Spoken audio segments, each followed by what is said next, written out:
네, 안녕하세요. 헝그리 스포츠입니다. 이번에는 22년도 운동 생리학 기출문제 풀이를 시작하겠습니다. 일단은 2022년도 운동 생리학 문제는 조금 어려웠다. 자, 단순한 개념을 묻는 문제가 옛날에는 이제 많이 나오고, 이제 난이도 있는 문제가 나왔는데, 이렇게 단순한 개념을 묻는 문제가 좀 많이 줄었다. 그리고, 좀 국지적인 내용, 생리학 교재에서도 국지적인 내용의 문제가 좀 출제가 되면서 전반적으로 이 수험생이 시험장에서 느끼기에는 되게 어려웠다 이렇게 느낄 수 있을 것 같습니다. 다만 이제 기출 위주로 충분히 공부를 하셨다면 쿼락은 물론 이제 60점 이상은 맞을 수 있었겠다 생각이 듭니다. 자, 1번 문제부터 한번 가보겠습니다. 자, 1번 문제는 트레이닝의 원리 문제입니다. 트레이닝의 원리. 이 강조하는 이제 원리에 대해서 좀 공부를 하셔야 되고요. 책마다 이제 우리나라 책이나 다른 나라 책마다 조금씩 다르긴 한데 천천히 이제 이해하면서 푸시면은 크게 어렵지는 않을 거다. 자, 보기 내용을 한번 보겠습니다. 트레이닝의 효과는 운동에 동원된 근육에서만 발생한다. 자, 예를 들어 내가 이제 덤벨 컬을 합니다. 덤벨을 잡고 이렇게 해서 덤벨 컬을 할 때 이 덤벨 컬이 동원된 근육에서만 이제 효과가 발생하겠죠. 내가 덤벨 컬을 했는데 뭐 하체가 발달을 한다던가 이런 게 아니라 이제 특정 근육에서 발생한다. 자, 근력 향상을 위해서는 저항성 트레이닝이 적합하다. 근력 향상을 위해서는 저항성 트레이닝 이런 것들은 이제 특이성의 원리가 되겠습니다. 자, 가역성의 원리는 뭐냐면 트레이닝을 중지하면 이전 상태로 돌아간다라는 거고요. 과부하의 원리 중요합니다. 과부하의 원리는 운동을 하려면 일상생활 자극보다 더 강한 자극이 필요하다. 약한 자극, 이제 일상 정도의 자극은 운동이 효과가 없다. 다양성의 원리는 뭐냐면 방법을 다양화하여 지루함을 예방하고 효과를 증대해야 된다. 이런 것도 있습니다. 한번 보고 가시고요. 크게 어렵진 않다. 자주 보시면은 충분히 이해가 된다. 2번 문제입니다. 체온 저하 시 생리적 반응으로 적절한 것은 쉽게 나왔습니다. 상식적으로 풀 수 있었죠. 체온이 저하되면 몸이 이렇게 움츠러들면서 막 떨리고 하죠. 그래서 체온 저하 시의 생리적 반응으로 적절한 것은 골격근의 떨림이 증가한다. 몸을 이제 부르르 떤다. 심박수가 이제 나중에 감소하고요. 피부로 가는 혈관이 확장되는 것은 이제 고온 현상에서 땀샘의 땀 분비도 마찬가지입니다. 저온 환경 한번 보시겠습니다. 심박수가 감소되고 심박 출량 감소 및 피부 혈관 수축, 골격근의 수축이 일어난다. 혈액 온도 감소에 따른 이제 혈액 온도가 이제 감소가 되면서 최대 산소 섭취량이 감소되고 근육의 떨림 증가, 카테콜라민의 분비가 증가된다. 자, 3번 문제. 자, 3번 지구성 트레이닝 후 최대 동정맥 산소차 증가에 기여하는 요인. 적응에 대한 문제네요. 자, 여기서 알아야 될 거는 지구성 트레이닝이 무엇인가, 최대 동정맥 산소차가 무엇인가. 지구성 트레이닝은 이제 저항성과 비교를 해서 보시면 되겠습니다. 지구성은 이런 유산소 트레이닝에 가깝고요. 저항성 트레이닝은 무산소 트레이닝, 그래서 근력을 향상시키는 거. 요거는 이제 이런 심폐 기능, 이런 피로도 저항 이런 걸 향상시키는 겁니다. 자, 최대 동정맥 산소차는 뭐냐면 이제 심장에서 피가 나가서 조직에서 이제 사용이 되죠. 근육 같은. 그러면 그 다음에 정맥을 통해서 돌아옵니다. 이때 이제 동맥과 정맥의 산소 차이가 크다. 이건 무슨 말이 있다? 그러면 조직에서 산소를 더 많이 쓴다. 즉 산소 섭취 능력과 활용 능력이 올라간다라는 것이 그 뜻이 되겠습니다. 그럼 이 증가에 기여하는 요인, 그럼 요거 보시면 되겠네요. 유산소 트레이닝에는 심폐 조직의 변화와 근육 조직의 변화가 일어난다. 그래서 여기서 보시면 자, 미토콘드리아의 크기가 증가를 하면 이 능력이 오르겠죠. 그럼 산소를 더 많이 활용할 수 있겠다. 미토콘드리아의 수가 증가한 것도 동일하다. 모세혈관의 밀도 감소. 트레이닝을 하면 모세혈관의 밀도가 증가를 합니다. 좀 더 촘촘해지고 좀 더 많은 혈액을 공급할 수가 있습니다. 그래서 증가. 3번이고요. 총 혈액량의 증가. 혈구량, 적혈구 이제 헤모글로빈 같은 양이 증가를 하고요. 이 증가에 따라서 혈장량, 그러니까 이 물 같은 것도 좀 증가를 합니다. 그래서 전체 혈액량이 증가를 하면서 총 혈액량이 증가한다. 정답은 3번이었다. 이 지구성 트레이닝과 저항성 트레이닝을 잘 구분하고 가시면 되겠습니다. 자, 4번 운동 유발성 근육 경직 문제가 나왔네요. 상식적으로 풀 수 있었다. 일단은 발생하기 쉬운 근육을 규칙적으로 스트레칭 해야 된다. 맞겠죠? 필요 시 운동 강도와 지속 시간을 감소시켜야겠다. 맞습니다. 수분과 전해질의 균형을 유지해야 된다. 맞죠? 이게 이제 운동을 하면은 수분이 점차 감소하고 배출되고 땀을 오든, 자, 전해질의 균형이 안 맞죠? 나트륨이 배출되면서. 그래서 뭐 이온 음료를 마시기도 하고 합니다. 그래서 유지를 해야 되고요. 탄수화물 저장량을 낮춘다. 요거는 운동 능력에 안 좋은 영향이 되겠죠. 탄수화물 저장량을 늘려야 한다. 자, 결론은 3번이었습니다. 기억 보긴 다 맞네요. 그럼 기억 보긴 나올 필요가 없었는데 뭐 어쨌든 자, 운동 유발성 근육 경직 요게서 요 내용 한번 보시고요. 자, 요거 이제 나왔으면은 이제 지연성 근통증, 우리가 이제 운동하고 나서 이제 뭐 알배긴다고 하죠. 이렇게 통증 있는 거, DOMS, 돔스 이거. 요것도 나올 수가 있습니다. 요거 냈으면은 이제 요것도 나올 수 있다. 요것도 중요한 개념이기 때문에 요거는 이제 이론 강의에서 한번 설명을 드리겠습니다. 자, 5번 가겠습니다. 5번. 5번 1회 박출량에 관한 설명으로 옳은 것은, 자, 1회 박출량은 뭐냐면 심장이 한번 이렇게 이제 쿵 뛰는 거야. 1회 박출량. 그래서 한번 나가는 겁니다. 자, 요걸 어떻게 계산을 하냐면 심장이 이렇게 부풀었다가 한번 수축을 하죠. 요 양을 계산을 하는 겁니다. 요거를 이제 이완기 말, 심장이 부풀었다. 이완기 말의 혈액량과 수축했다. 수축기 말의 혈액량을 비교를 하는 겁니다. 그래서 일단 문제를 보시면 심실 수축력이 증가하면 1회 박출량은 증가한다. 심장이 좀 더 강하게 수축을 하면 트레이닝이 되면 교감신경의 작용으로 인해서 심장이 좀 더 강하게 수축을 하게 됩니다. 그러면은 1회 박출량이 증가하겠죠. 맞고, 평균 동맥 혈압이 감소하면 1회 박출량은 증가한다. 나갈 때 이제 동맥이 있겠고, 여기에 뭐 이제 방해 요인이 있으면 혈압이 높겠지만 동맥 혈압이 감소한다는 거는 여기서 방해하는 요인이 적겠죠. 그러면은 이제 1회 박출량 더 많이 뿜어낼 수 있겠죠. 그래서 맞고, 심장으로 돌아오는 정맥혈 회기가 감소하면 1회 박출량은 감소한다. 돌아오는 양이 적으면은 이완기말 혈액량도 줄겠죠. 따라서 이게 주니까 이것도 전체적으로 줄겠습니다. 이것도 맞고, 수축기말 용적에서 확장기말 용적을 뺀 값이다. 바뀌었죠. 확장기말 용적에서 수축기말 용적을 뺀 값이다. 그래서 요거는 4번이 되겠습니다.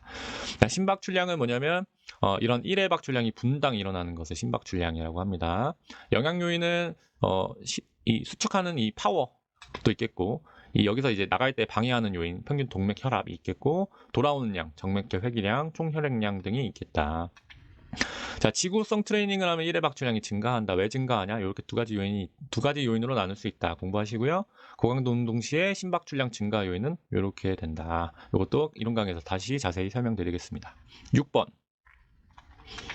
자, 보기에서 설명하는 중추신경계 기관은 뇌 구조 문제였습니다. 일단 중추신경계와 말초신경계 구분할 줄 알고 뇌 구조도 알아야 된다. 내용부터 한번 보시면 뇌 구조 내용 보겠습니다. 뇌 구조에서는 이제 대뇌, 좌뇌와 우뇌, 이제 반뇌로 구성되어 있다. 그래서 정보를 통합하고 분석하며 운동 명령을 내린다. 반대 신체를 감각하고 지배를 한다. 그래서 좌뇌는 이성을 담당하고 우뇌는 감정을 담당한다. 이거 옛날에 어떤 선생님이 알려주셨는데 쉽게 외우는 방법, 엉엉우뇌 이렇게 외우면 된답니다. 그래서 감정은 우뇌, 엉엉우뇌, 그리고 이 좌뇌 이렇게 해서 이성적인 거는 이 좌뇌라고 외우면 된다. 이제 고등학교 때 배웠는데 아직도 잊혀지지 않네요. 자, 간뇌는 시상과 시상합으로 나눠진다. 정답이었죠. 시상과 시상합으로 나눠진다. 여기서는 요것도 중요합니다. 시상은 감각 통합 조절 중추다. 그래서 모든 감각이 들어오는 것. 그리고 시상하부는 항상성이 중요합니다. 그래서 체온, 감정, 갈증, 식욕, 수명. 그래서 시상하부 항상성과 뇌간의 연수, 이 호흡, 생명 유지 활동 살짝 헷갈리니까요. 요거 잘 알고 가시고요. 손해는 이제 운동 자세 이런 거 관여를 합니다. 자, 정답은 간뇌였다. 다른 문제도 나올 수가 있겠습니다. 7번. 이제 직립 상태에서 폐 혈액간 산소 확산 능력은 안정 시와 비교하여 운동 시에 증가한다. 그러니까 운동 시에 폐 혈액간 산소 확산 능력이 증가한다. 왜 증가하는가? 그럼 이제 심장이 있고 심장으로 나간 동맥으로 통해서 나간 혈액이 조직에서 산소를 줍니다. 그래서 정맥으로 이제 산소가 적죠. 산소가 적은 정맥혈이 여기 심장을 거쳐서 폐로 갑니다. 그럼 폐에서 산소를 얻게 됩니다. 이때 이제 폐로 나가는 동맥에서 폐동맥이고요. 폐에서 나와서 심장으로 들어가는 정맥에서 폐정맥. 자, 이런 사이클인데 운동 시에 요 과정에서 산소가 많이 확산이 된다. 그 이유가 무엇이냐 이거 물어보는 거거든요. 자, 내용 한번 보겠습니다. 폐포와 모세혈관 사이의 호흡막 두께 증가. 이거는 운동 시의 단순 변화로 보기가 어렵죠. 자, 증가한 혈압으로 인한 폐 윗부분으로의 혈류량 증가. 운동을 하면 혈압이 증가를 하죠. 교감신경의 발달로 인해서. 그리고 심장이 좀 더 빨리 뛰고. 그러면 폐 윗부분, 상층부로의 혈류량이 증가를 한다. 맞는 보기가 되겠습니다. 자, 폐정맥 혈액 내 높은 산소 분압. 자, 폐정맥이면 폐에서 나온 거죠. 폐에서 나와서 심장으로 들어온다. 폐정맥에서 높은 산소 분압. 요거는 맞는 말이긴 한데 이 기여하는 요인은 아닙니다. 당연히 폐에서 나온 혈액은 산소 분압이 높게 됩니다. 자, 폐 동맥 혈액 내 높은 산소 분압. 요거는 이제 낮은 산소 분압이면은 답이 될 수도 있습니다. 이거는 아까 위에서 나온 것처럼 산소를 더 많이 쓰면은 여기 산소가 이제 적겠죠. 이 혈액에 최대 동정맥 산소 차에 의해서. 그러면 산소가 더 적은 혈액은 폐에서 차이 때문에, 이 밀도 차이 때문에 산소를 더 많이 받을 수가 있습니다. 그래서 요거는 만약에 낮은으로 나왔다면은 답이 될 수도 있다. 이렇게 보고요. 정답은 2번이었다.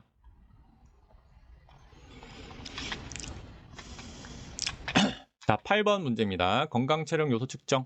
자, 건강 체력 요소와 운동 체력 요소 구분 문제입니다. 제가 일전 강의에서 이거 측정 방법이 이제 나올 것 같다. 이 구분뿐만이 아니라 한번 보시라라고 했는데 출제가 잘 되었네요. 이런 식으로 자주 출제가 될 것 같습니다. 그래서 우리 몸을 기본적으로 이제 유지시키는 능력, 이제 건강 체력에는 근력, 근지구력, 심폐지구력, 유연성, 신체 조성이 있다. 그리고 이제 퍼포먼스, 운동에 관련된 요소로는 이런 것들이 있다. 요거는 이제 건강 체력 먼저 외워주시고 그다음에 요거 알고 가시면 되겠습니다. 측정 방법은 요 정도만 알고 가셔도 되겠다. 자, 한번 보시면 오래 달리기 측정은 심폐지구력이고요. 생체 전기장 분석, 이거 인바디라고 아실 텐데, 인바디 이거 뭐죠? 신체 조성 이거 확인하는 거죠. 건강 체력이었습니다. 앉아 윗몸 앞으로 굽히기 유연성이고요. 윗몸 일으키기 근력입니다. 근지구력입니다. 그래서 이것도 맞고, 배근력 측정 이거 근력이죠. 근력. 이거 근력으로 볼 수도 있고, 자, 제자리 높이 뛰기 요거는 이제 서전트 점프죠. 서전트 점프는 확실히 순발력이다. 순발력. 요거는 순발력. 그래서 이거는 3번이 답이 되겠습니다. 이건 살짝 애매하긴 한데 이거 근력에 더 가까울 것 같아요. 근력.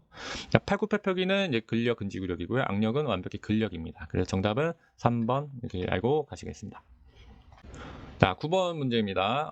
9번 문제는 자주 나오지 않았죠. 주로 이제 근육으로 혈류량을 증가시키는 요인은 이제 자율신경 요거 문제만 주로 나왔고 요거까지는 안 나왔는데 주로 외인성이 나왔다면 이번에 내인성 요인이 나왔다. 우리 몸이 이렇게 어떤 작동을 할 때 스스로 하는 거, 이 조직 자체가 스스로 하는 내인성과 이런 신경계나 호르몬에 의해서 하는 외인성 요인이 있다. 자, 신경계는 좀 더 빠른 작용을 하고요. 호르몬은 좀 더 느린 작용을 한다. 신경계는 이제 빠른 작용인 만큼 이런 항진이나 증진 이런 거를 하면 느리는 좀 더 다양한 호르몬은 좀 더 다양한 효과를 낼 수 있다. 여기서는 이제 내인성 요인이 나왔습니다. 내인성 요인. 내인성 요인은 이제 국소적 대사의 산물, 이제 혈액 내 그런 근육 내에 젖산이나 수소, 이산화탄소, 칼륨 이온 이런 것들이 많아지면 스스로 혈류량을 증가시킨다 이런 거거든요. 보시면 적절하지 않은 것은 그럼 외인성 요인을 찾으면 되겠습니다. 자, 수소이온, 이산화탄소, 젖산 등의 부산물 내인성 요인입니다. 부신 수질로부터 분비된 카테콜라민, 이 호르몬적인 작용이죠. 요거 외인성 작용이 되겠습니다. 혈관벽에 작용하는 압력에 따른 근원성 반응, 골격근의 혈관의 기계적 압박, 요것도 아니고요. 혈관 내부에 생성된 산화질소, 프로스타글랜딘, 과분근자, 국소적 대사산물이죠. 요것도 아니겠습니다. 정답은 2번입니다. 네, 다음은 10번 근수축 과정, 근세사 활주설에 대한 문제였습니다. 이 문제는 거의 매년 나온다고 보시고 꼭 자세히 알고 가셔야 되겠습니다. 단골 출제 문제고요. 한번 보기를 보면서 설명을 드리면, 자, 요거 이제 골격근막의 활동 전이는, 자, 이런 문제는 일단은 크게 두 가지로 나눠집니다. 이제 근육이죠. 여기 근육이 있고, 근육은 이제 근섬유라고 하는 것. 전체적으로 근육은 근섬유고요. 근섬유 안에 이제 근원섬유라고 하는 실제적으로 이제 수축을 하게 하는 그 미세한 섬유가 있다. 그러면 이런 문제는 크게 두 가지로 나누어집니다. 이제 근육으로 이제 수축을 할 수 있게 전기적 자극이 전달이 되는 이 과정, 요 문제가 나올 때도 있고, 이 근세사 활주설이라고 하는 근원섬유가 수축을 하는 이 과정을 나오는 문제가 나올 수도 있습니다. 여기서 제가 봤을 때는 전반적으로 여기의 내용과 여기의 내용을 가볍게 물어보는 문제였다. 자, 다시 보기에서 보면 골격근막의 활동 전이 이제 골격근이고요. 여기에 이제 막이 있습니다. 막의 활동 전이, 여기서 이제 전기적 자극이 가서 활동 전이, 이제 수축해라라고 하는 전이가 발생을 합니다. 그러면 가로세관이라고 하는 근섬유에는 이렇게 곳곳에 연결되어 있는 가로소관이라는 게 있습니다. 이걸 타고 전기적 자극이 이동을 한다. 그래서 근형질 세망으로부터 이 사이에 있는 공간이 이제 근형질 세망인데요. 여기서부터 이것의 유리를 자극한다. 이것의 유리는 뭐냐면 칼슘이 되겠습니다. 칼슘. 자, 위에서 한번 보시면, 내용에서 한번 보시면, 근형질 세망에는 칼슘이 많이 있다. 그래서 이 자극이 되면, 칼슘이 유리가 되는데, 이것이 액틴세사의 트로포닌에 부착이 된다. 무슨 말이냐면, 자, 근섬유가 있으면, 여기 이제 이제 근섬유가 있으면, 여기 미세한 이제 섬유가 있습니다. 아주 근원섬유라고 하는. 여기에는 이제 액틴세사와, 미오신 세사가 있다. 액틴 세사와 미오신 세사가 있다. 그래서 이 칼슘이 이 액틴 세사에 붙는데 어디에 붙냐면 액틴 세사의 트로포닌에 부착이 된다. 그래서 트로포닌이 부착이 돼서 트로포마이오신의 위치를 이동을 하는데 이제 평상시에는 이게 두 개가 붙어 있지 않게 트로포미오신이라고 하는 것들이 이렇게 결합 부분을 막고 있습니다. 그러면 칼슘 이온이 이제 유리가 돼서 이거를 살짝 이동시켜서 액틴의 이 결합 부위를 미오신과 연결이 될 수 있게 이렇게 살짝 이동시킵니다. 그것을 얘기하는 거고요. 유리된 칼슘은 액틴세사, 여기 액틴세사의 니은과 트로포닌과 결합을 하고 트로포닌은 트로포미오신이 막고 있는 거죠. 그래서 트로포미오신을 이동시켜 트로포마이오신을 이동시켜 여기서 말하는 마이오신은 이 미오신, 요 굵은 세사를 얘기하는 겁니다. 굵은 세사와 결합할 수 있게 한다. 그래서 전반적인 거를 가볍게 물어봤죠. 이 정도는 알고 계셔야 됩니다. 쉽게 풀을 수 있어야 된다. 이 과정 잘 알고 계시고 생리학 강의에서 조금 더 자세히 설명드리겠습니다. 그래서 정답은 4번 칼슘과 트로포닌, 트로포마이오신이었다. 다음으로 넘어가서 11번 문제 다소 어려웠습니다. 이제 폐활량 관련해서 문제 단순하게 나올 줄 알았는데 운동시 변화에 대해서 나왔습니다. 무슨 말이냐면 기억은 뭐고 니은은 뭐고 디귿은 뭐고 이 정도 나올 줄 알았는데 이것이 운동시에 어떻게 변화되는가 이제 한 단계 더 이제 물어본 거죠. 그래서 좀 다소 헷갈렸을 것이다. 일단은 요것들이 뭔지 한번 보겠습니다. 자, 기억은 무엇일까요? 총 폐 용량이다. 폐 용량. 폐가 가지고 있는 용량이고요. 니은은 이 평상시에 한번 호흡하는 거겠죠. 그래서 1회 호흡량, 이게 니은. 총 폐 용량은 기억이다. 자, 디귿은 뭐냐면 평상시에 폐에서 가지고 있는 그 양입니다. 그래서 기능적 장기량이라고 하고요. 최대 호기 후에 최대적으로 숨을 내뱉을 때도 폐에는 이제 남아있는 공기량이 있다. 여기 이제 장기량이 되겠습니다. 그래서 장기량, 리을은 장기량 이렇게 됩니다. 그러면 안정시와 비교하여 운동시 변화에 대한 설명으로 적절한 것을 한번 보시면 총 폐용량은 안정시와 운동시에는 변하지 않겠죠. 폐가 갑자기 변하는 것은 없겠습니다. 자, 니은 1회 호흡량. 우리가 운동을 하면 호흡이 이제 빨라지고 이제 좀 더 이게 빨라지고 더 많아지겠죠. 이렇게 변하겠죠. 그래서 이거는 이제 증가가 되겠다. 디귿. 자, 기능적 장기량은 요게 이제 증가함에 따라서 어떻게 됩니까? 감소하죠. 당연히 맞는 답이 되겠고. 자, 리을 같은 경우 이제 최대 호기 후에 잔기량은 변화가 없다. 그래서 정답은 3번이 되겠습니다. 자, 여기서 기억은 총 폐용량이 아니라 폐활량이네요. 폐활량. 일단 폐활량입니다. 폐활량도 변화는 없다. 예, 정답은 3번이었다. 자, 요거 이제 변화 나왔습니다. 변화는 이제 반응 같은 거죠. 이거 좀 더 심화돼서 이제 운동 시에, 트레이닝 시에 적응됐을 때의 변화도 나올 수가 있습니다. 이렇게 나오면 굉장히 어렵게 나오게 되는데요. 그래도 한번 관심 갖고 공부하시면 좋을 것 같습니다. 12번 문제로 넘어가겠습니다. 자, 12번 문제 저항성 트레이닝 후에 생리적 적응 이제 어떻게 트레이닝이 됐나 보겠습니다. 저항성 트레이닝은 다른 말로 이제 무산소 트레이닝, 근력 운동 이렇게 보시면 되고요. 자, 골 무기질 함량이 증가했다. 맞고요. 액틴 단백질의 양이 증가된다. 시냅스의 소포수가 증가합니다. 그리고 운동 단위도 증가하고요. 근섬유도 증가합니다. 심근근 접합부의 크기가 증가합니다. 정답은 기억 니은이었다. 그래서 유산소와 위에서 봤듯이 유산소와 무산소 구분 그리고 저항성 트레이닝 이렇게 잘 보시고요. 스프린트 훈련 나오면 이건 이제 전력 질주 같은 훈련이거든요. 이것도 이제 동일하다. 훈련 관련해서 여러 가지가 있습니다. 스프린트도 있고 인터벌이 있습니다. 인터벌은 휴식할 때 이제 중간에 이제 완전 휴식을 주는 게 아니라 이제 운동성 휴식을 주는 거고요. 서킷 트레이닝도 있겠죠. 일정한 운동을 이제 돌아가면서 반복적으로 하는 거. 이게 서킷 트레이닝. 여기서 이제 이 서킷의 종류를 여러 가지로 한 거 있죠. 뭐 이제 상체 근력, 하체 근력, 심폐지구력 뭐 이런 식으로 이런 능력을 이제 크로스에서 이제 훈련하는 거. 이게 크로스핏 훈련이죠. 그래서 크로스피트니스. 이것도 서킷 훈련의 일종이다. 이렇게 보시고요. 또 이제 뭐 플라이오메트릭 운동이 있겠죠. 이거는 이제 중력에 반대되는 운동. 그래서 수축과 근육의 수축과 이게 신장을 계속 반복적으로 하면서 이런 순발력을 올려주는 운동. 이렇게 그런 것이 이제 플라이오메트릭 운동이다. 여러 가지 트레이닝이 있고요. 그 중에서 이제 가장 중요한 거는 이 저항성 트레이닝과 지구성 트레이닝, 요 비교 잘 알고 가셔야 되겠습니다. 13번. 지구성 트레이닝 운동 나왔네요. 이제 1회 박출량 증가에 기여하는 요인.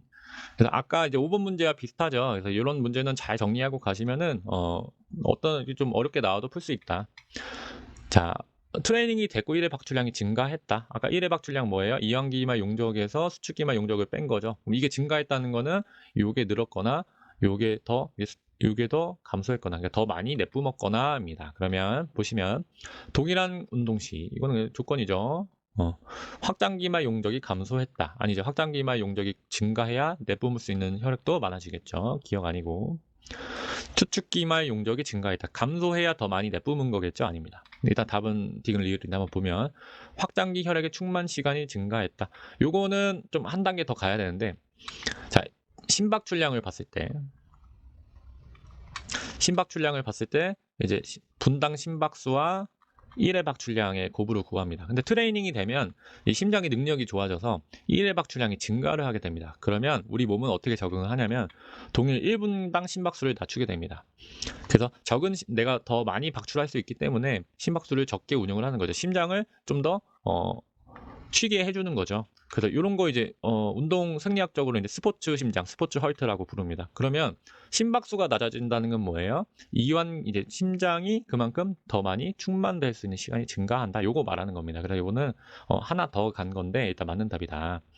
밑에도 동일합니다. 심박수가 감소된다. 그래서 심박수가 감소된다. 왜? 1회 박출량이 증가했으니까.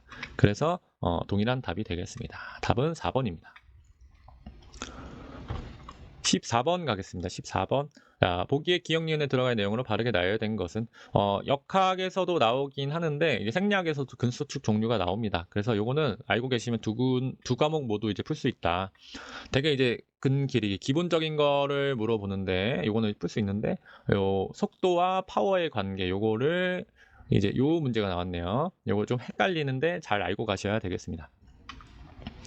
자, 일단은 이 근력이죠. 근력. 속도와 근력 관계에서 이 근섬유적으로 봤을 때 이제 수축할 수 있는 이게 만약 수축을 해서 이렇게 당겨져서 이렇게 딱 붙겠죠. 이렇게 딱 붙겠죠. 그러면 더 이상 수축을 할 수 없겠죠.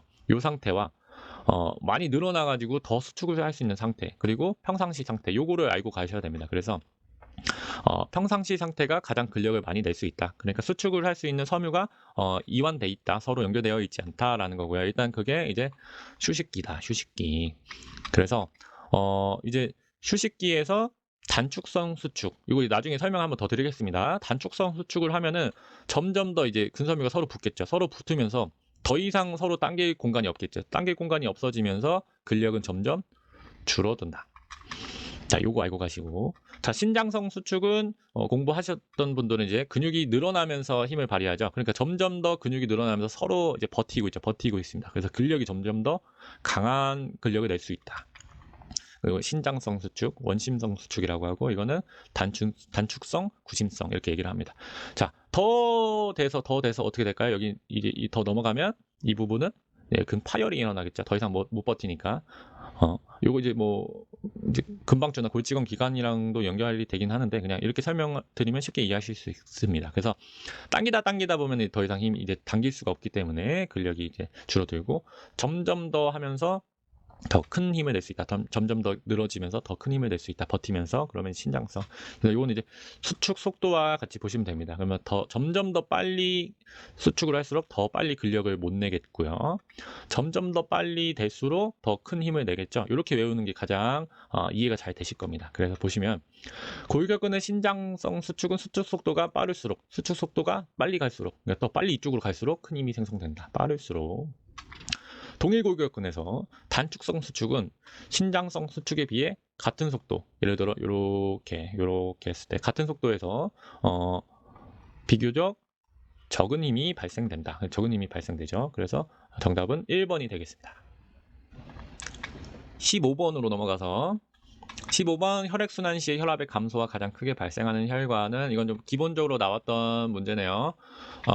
일단 혈압 관련해서 혈압 관련해서 혈압은 심장에서 나갈 때 이제 심장으로부터 가까울수록 높고요. 멀수록 낮다 이렇게 알고 가시고요. 높을수록 더 많이 감소한다. 그리고 그래프로 봤을 때 이제 혈압은 처음에 높았다가 점점 낮아집니다.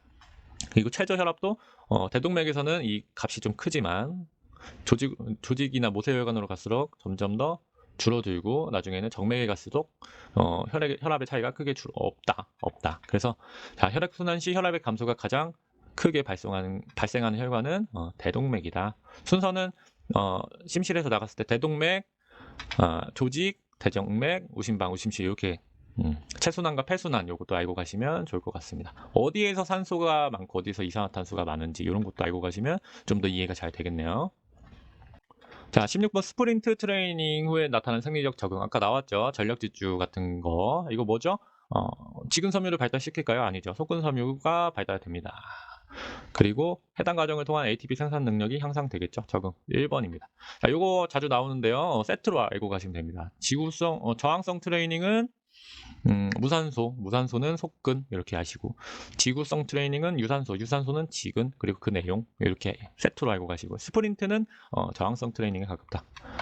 자, 비교적 쉬웠고요. 17번. 보기의 기역과 니은에 들어갈 용어로 바르게 나열된 된 것은 에너지 대사 문제였습니다. 요거 이제 포도당 관련해서 많이 나왔죠. 기본적인 내용이 많이 나왔는데 이제 지방과 단백질 관련 내용이 나왔네요. 조금 더 세부적으로 나왔다. 지방의 베타산화는 중성지방으로 분리된 이것이 미토콘드리아 내에서 여러 단계를 거쳐 니은으로 전환되는 과정을 뜻한다. 정답은 뭐였을까요? 유리지방산과 아세틸 조효소다. 요 과정은 이론 강의에서 한 번 더 설명을 드리겠습니다. 자, 보기의 기역 니은에 들어갈 용어가 바르게 나열된 것은 자, 자율신경 문제가 나왔네요. 자율신경계 작용 문제. 그래서 교감신경과 부교감신경. 자, 교감신경은 인간이 어떤 위험이나 스트레스에 처했을 때 흥분과 위험의 작용을 하는 것이 이제 교감신경이라 보시면 됩니다. 그래서 대처를 해야 되기 때문에 심박수가 증가되고 혈압이 향상되고 이런 것들이 교감신경이고요. 인간이 이런 상황에서 이제 해제되었을 때 인체를 좀 더 캄다운하고 유지할 수 있겠죠. 이런 작용을 하는 게 부교감신경입니다. 억제와 안정의 역할, 그래서 반대 작용을 한다. 이건 쉬웠던 문제입니다. 그래서 교감신경계가 활성화되면 파이트 해야죠. 흥분과 위험의 역할, 그래서 고격근으로의 혈류량이 증가하겠고요. 반대로 내장기관으로의 혈류량은 감소합니다. 그래서 정답은 3번. 이런 문제도 맞았다 하고 항상 내가 체크한 확실한 답에 하나씩 체크 이렇게. 그래서 이 내가 체크할 수 있는 능력, 내가 확실한 답을 체크할 수 있는 능력을 최대한 올려서 시험을 보셔야 되고요. 정답 이제 모르는 문제를 요거에 기반해 확실한 답을 기반해서 적은 문항에 체크하는 것. 요게 이제 7일 만에 완성시키기 위한 필수 조건입니다. 자, 19번 가겠습니다. 호르몬 문제는 거의 매년 나온다. 그래서 이건 호르몬 문제는 한번 보시고요. 어떠한 조직에서 어떠한 호르몬이 나오고 어떠한 역할을 하는지 이거 잘 알고 가셔야 되겠습니다. 그리고 이런 거 서로 기량작용하는 거, 칼슘이 높을 때는 이게 나오고 낮을 때는 이게 나온다. 또는 이런 내용 잘 알고 가시면 되겠습니다. 자, 한번 보시면 인슐린은 혈당을 증가시킨다. 인슐린 주사 아시죠? 인슐린 주사 왜 맞죠? 이제 식사하고 혈당을 낮추기 위해서 하죠. 그래서 인슐린은 혈당을 감소시킨다. 조직으로 넣게 됩니다. 혈중에 당이 없게 만드는 거죠. 자, 성장 호르몬은 단백질 합성을 감소시킨다. 증가시키죠. 증가시킨다. 인체를 성장시키는 거예요. 성장 호르몬. 에리스로포이에틴은 적혈구 생산을 촉진시킨다. 이거 맞는 답이고요. 항이뇨 호르몬은 이뇨하지 않게 방어한다. 그래서 수분 손실하지 않게 감소시킨다. 그래서 정답은 D급과 리을 4번이 되겠습니다. 자, 마지막 20번 문제 가겠습니다. 20번 문제 신경 자극의 정기적 전달 과정 문제죠. 이거는 자주 출제가 됩니다. 잘 보고 가시고요. 활동 상태를 어떻게 나눌 수 있을지, 처음에 탈분국이 되고 그 다음에 어떻게 다시 돌아오는지, 그때의 전압 상태는 어떤지 요거 잘 알고 가시면 되겠습니다. 자, 절대적 불응기와 상대적 불응기도 이제 문제로 나올 수가 있습니다. 그래서 지금 한번 분국이 되어서 자극에 대한 반응을 하고 있을 때는 역치 이상의 자극에 반응하지 않는 것을 절대적 불응기. 자, 재분국 상태에서 더 큰 역치 자극에 또 반응을 하는 것을 상대적 불응기다. 요 개념까지 알고 가시면 되겠습니다. 문제 한번 풀어보면, 기억은 이제 안정 상태라고 보시면 되고요. 처음에 분국이 되죠. 요 상태가 이제 니은입니다. 탈분국. 그 다음에 다시 돌아오는 재분국 단계, 이거 재분국 단계. 그래서 평상시보다 더 분국이 많이 되죠. 이제 과분국 단계입니다. 과분국 단계. 리을은 과분국 단계. 그래서 탈분국은 니은, 쉬웠던 문제다. 자, 2023학년도 문제 예상은 일단 문제 수준이 올해 이제 2022년도 문제는 조금 어려웠는데, 내년은 더 어려워지기에는 좀 어렵다. 아마 이 정도 수준이나 좀 더 쉽게 나올 수도 있겠다. 왜냐면 이제 더 어렵게 내려면 더 세부적이고 더 어렵게 지엽적으로 내야 되는데, 이러면 사실 문제 내는 의미가 없죠. 중요한 것을 아는 게 더 중요하기 때문에, 올해보다 쉽거나 또는 올해 수준으로 나올 것 같다. 그래서 내년에 문제를 풀 때 다소 어렵더라도 100점 맞는다는 생각보다는 알고 있는 거를 많이 맞춰서 60점 이상 맞는다, 이 생각을 가지고 하시는 게 더 좋습니다. 자, 추가로 이제 올해 이제 생리학에서 중요한 개념이 이제 안 나왔던 개념이 많이 나왔죠. 뭐 폐활량이라든지 동정맥 산소차라든지 뭐 운동중 근육경직, 내인성 작용 이런 거 나왔죠. 아까 강의에서 말씀드린 대로 이제 내년에는 요거와 더불어서 뭐 이렇게 지연성 근통증이라든지 뭐 러너스 아이와 관련된 이런 사점, 데드 포인트, 세컨드 윈드 이런 거, 또 아까 심박 출량 나왔으니까 이 심박수 관련해서도 가볍게 나올 수가 있겠다. 자, 결론적으로 이제 보디빌딩 준비하시는 분들이 많이 선택을 하실 텐데, 이 생리학과 역학을 같이 이제 준비를 하시면 면접 볼 때 이제 지도사로서 또 능력 신장 이런 거에서 도움이 많이 됩니다. 그래서 이렇게 시험 준비하는 거를 더불어서 전문 서적 있죠. 전문 서적 이거 말고 이제 전공 개론서 이런 거 하나 구입하셔서 공부하시는 것도 뭐 괜찮을 것 같다 생각이 됩니다. 이렇게 단순히 그냥 시험 대비를 공부하시는 것보다 아예 이쪽으로 준비를 하시는 거면 이 전문 서적을 구입을 하셔서 좀 더 자세히 공부하는 것도 좋을 것 같다. 네, 이상으로 일단 2022학년도 운동생리학 문제 강의를 마쳤습니다. 모두 열심히 준비하셔서 2023학년도 4학년도 시험 합격하시길 바라겠습니다. 감사드립니다.